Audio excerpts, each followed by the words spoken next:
Good afternoon, everybody. This is Caleb with Stain and Seal Experts Podcast. Glad to be here. It's been a while since September since we have done a podcast. So everybody's been busy. We have been too. And here we are back in the saddle again. So I appreciate you guys tuning in to us. Today's show is all about, are you prepared for the staining season? Staining season is upon us. It is time. And just want to make sure that everybody's ready and just tell you what we're doing to prepare ourselves.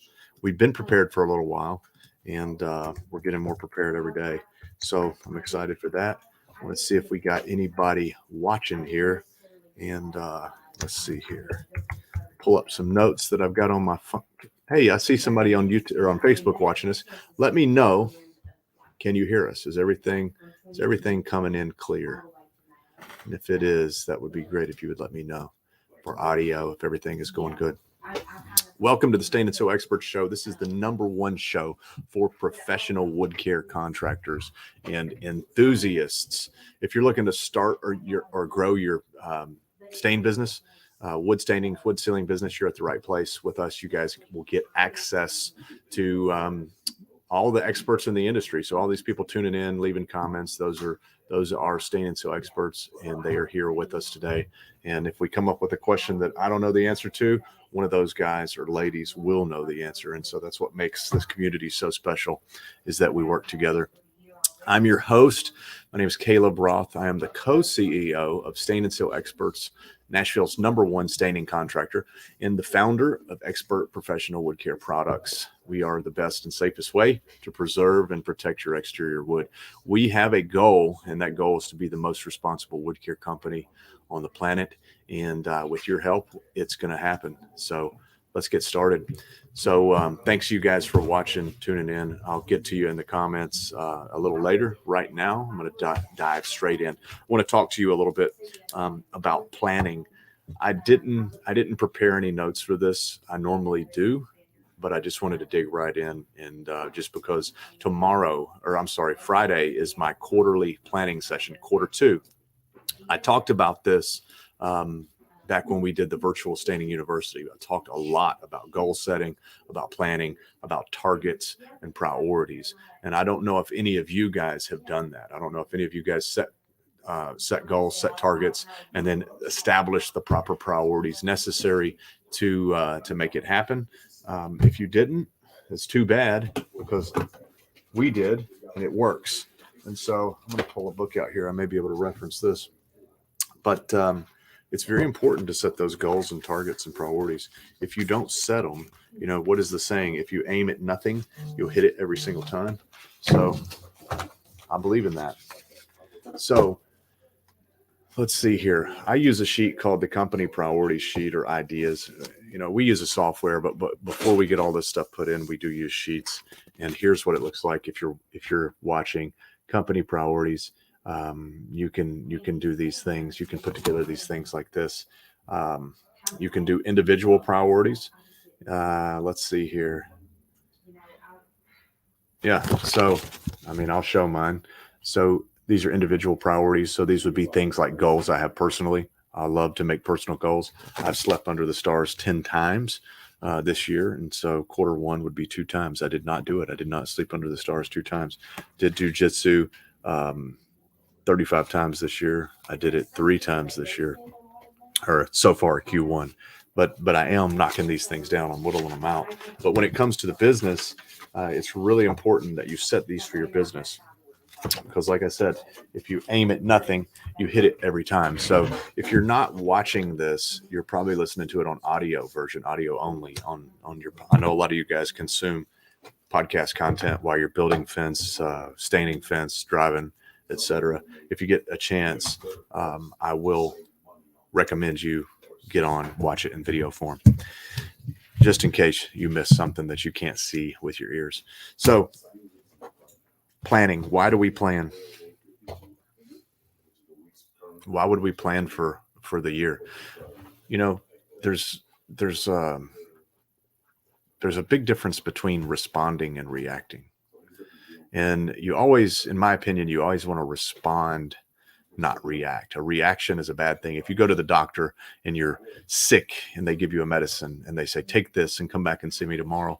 And then you go back tomorrow and the doctor says, you're reacting to this medicine. What does that mean? It means we have to stop and try something different, right?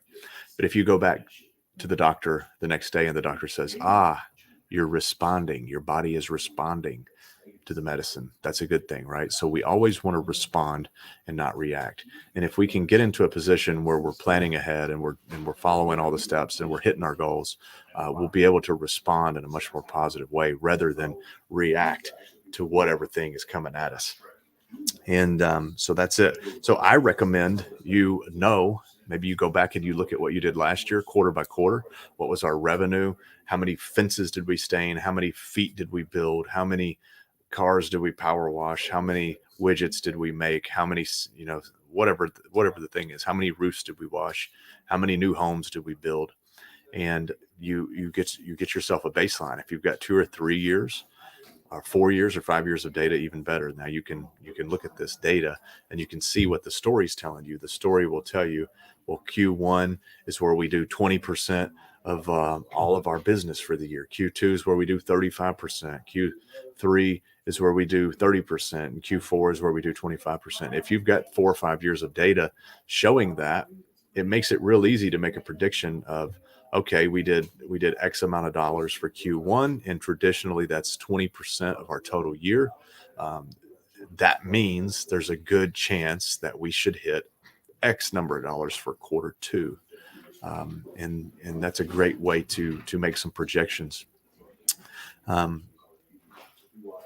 Targets. So if we set targets, if you look at those things and let's just say you've got that data and you go back and you look at it and you realize that you should do X, whatever your number is for quarter 2.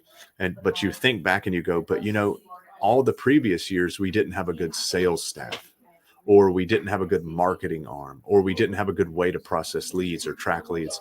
We didn't have we didn't have as good of a crew or operations team as we did now.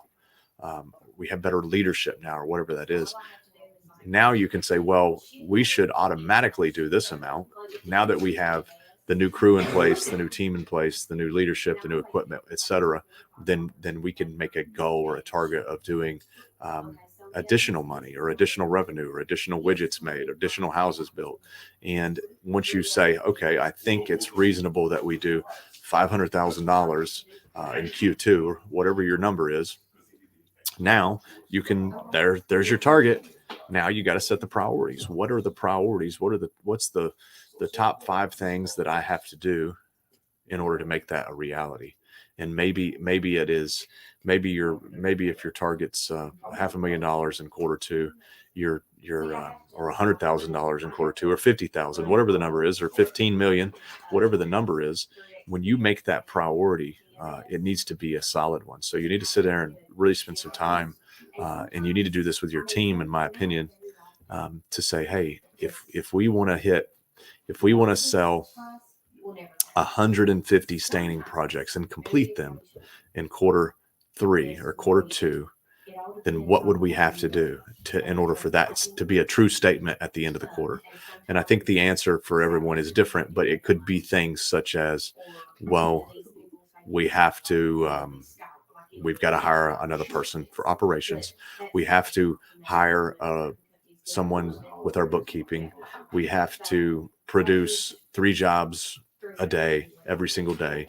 We have to, whatever those things are. And then you figure out what those things are, and you set those as your priorities. And your priorities need to be strong. And it takes a long time to get good at priority setting. A lot of times you'll set a priority, and then at the end of the quarter, you'll realize, oh, that wasn't the priority. Maybe that was just a symptom of the problem, and that wasn't the actual problem. So you got to pay attention to these things, and it takes time. And we do that, and it works, but it takes a long time. We've really been heavy in planning like this. This is going into our 6th quarter that we've really focused on planning, and we've got a coach that helps us. I am not a coach. I recommend that you do get one if you don't have one, but a coach has helped us And so I'm just regurgitating a little bit of what I've learned there. But priorities, I think really per quarter, a lot of people think that they can do a lot of priorities. We can knock out 20 priorities this quarter. And the fact is you really probably need 2 or 3 priorities for the quarter, company wide. And those are things that you can really do. And they need to be big lifts, big things, big outcomes. What can we do? 1, maybe 2, maybe 3 things. You pick those 3 things. Maybe the 3 things are we have, and these could be operational. These don't have to be monetary goals. It doesn't have to be we've sold a million new fence standing jobs. That could just be the symptom of we did all this work. Therefore, the symptom or therefore the outcome was we made lots of money, or whatever the word is. The priority is how do we get there? How do we get to where we're going? So let me pull up some of mine and look at some of our past ones, and I will use that to walk you guys through what some good priorities might look like. So some of the priorities that we have done is we started doing daily huddles in our company last year. And a daily huddle it's a 15-minute thing of what did I do yesterday? What am I doing today? And what is my top priority? If I get nothing else done except for the one thing, what is the most important thing I have to do today? And we say the most important thing as it's already done. So for instance, it may go something like this.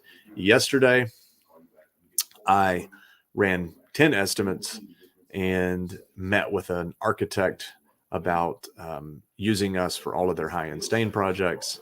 And I collected 3 people on the accounts receivable list. And today I intend to do more accounts receivable.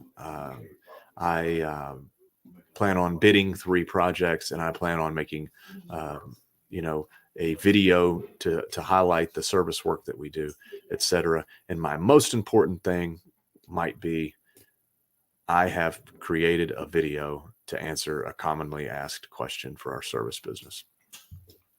That one priority is something that we made that a priority a couple of years ago. Well, last year, it was last year when we really started that heavy.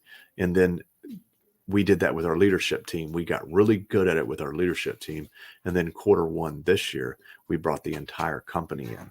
And so every day, 9 a.m., the entire company does a daily huddle. This daily huddle for our entire team of between 22 and 25 people is, we did it in 10 minutes this morning.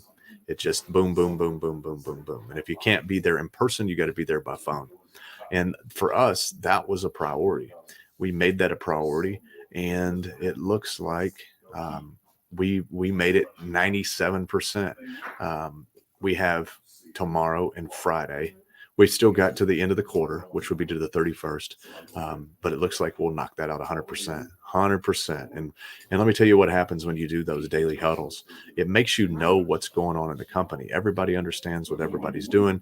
Everyone is held accountable. You said the number one thing you were going to do today was this, and you didn't do it. What's going on, right? So the daily huddle has been a good thing for us. That was a priority. Now that's not necessarily something that's going to make us $1 million. It's not something that's going to do anything other than get us to be a more tight-knit, well-rounded team of A players. So that was a priority. Let's take a look. Here's a priority we didn't get finished. A new office is 90% complete and our warehouse is built. We only came in at about 50% of that. Our new office is built. Our warehouse is built, but it's not finished. We've still got electrical work to do. We've still got some fixtures like plumbing things. We still got paint to do. HVAC, not complete. So we're 47% on that task. But when you get those 2 or 3 things, those top 2 or 3 things, then you have to make a decision with these priorities. What is the number one thing? The number one thing that if you could do nothing else, you got to do this one to improve your business. So I'll be a little vulnerable here with everyone. So our top 3 priorities for last quarter was core value shout outs. So basically making a note of and putting it in a box every time we saw somebody on our team living up to one of our core values. That was one. One of our other ones was as we go into this new CRM program, everybody always talks about CRMs. We've logged 90% of all of our data. So every time we call and talk to someone, every time we've talked to you, if you're listening and someone from my office has called you, we're logging 90% of that data into our CRM to make sure nothing slips through the cracks. And so that we can follow people as they come through our system and make sure we're giving the best customer service necessary. And the number one thing that we decided we needed to do is I do not have a background in manufacturing. We brought in a lot of people who do. We have a really strong team in manufacturing right now. But the number one thing for us was we've audited our manufacturing processes and fixed 5 obstacles. We did 5 things to make our processes better or to fix, friction. My team knocked it out of the park. They did 23 things. So instead of fixing 5 obstacles, they fixed 23 obstacles. So we set a great target there, a priority, but the target was low. We should have said, "Hey, we fixed 30 things." So that's just some food for thought there about setting the target. For a lot of you guys, it's going to be totally different. It's going to be service related, and so your priorities may be based on I have met a certain gross profit margin per job on average. I have had X number of callbacks or less. I have a X percent closing rate, something to that nature. There you go, and you can set your you can also set priorities on or targets on revenue. So let's just say you're going to double your revenue this quarter. You got to figure out what it is that it's going to take for you and your team to do to make those things happen. So I'll talk about this more probably early next week.